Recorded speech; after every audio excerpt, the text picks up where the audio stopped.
नाज़रीन, अवामी न्यूज़ में खबरन जो सिलसिलो जारी है। इन वक्त असीं तव्हांखे भरिया सिटी में खबर ॾींदा हलूं तो सॼे मुल्क जी भरिया सिटी शहर के मुख़्तलिफ़ हंधनि ते सुन्नत इब्राहिमी तहत कुर्बानी कई पी वञे, जॾहिं त बाज़ारनि में रश सबब SOPs नज़रअंदाज थी रही है। इन हवाले से वीडियो लिंक ते मौजूद है भरिया सिटी में नदीम मंगी। जी नदीम, इन हवाले खां तव्हां वटि कहिड़ा तफ़सीलात आहिनि?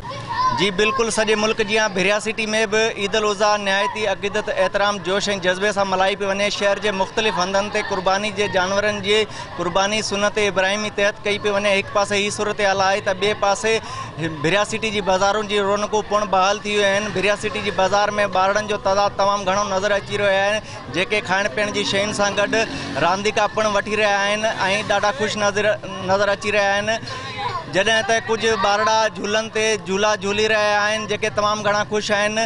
जॾहिं त भिरिया सिटी जी बाज़ारुनि में रश हुजण करे SOPs ते अमल न पियो कयो वञे ऐं SOPs के मुकम्मल तौर ते नज़रअंदाज कयो वियो आहे। जी वधीक ख़बरनि ऐं तफ़सील जे लाइ विज़िट कयो असांजी वेबसाइट awamiNewsHD.com ऐं ॾिसंदा रहो अवामी न्यूज़ HD।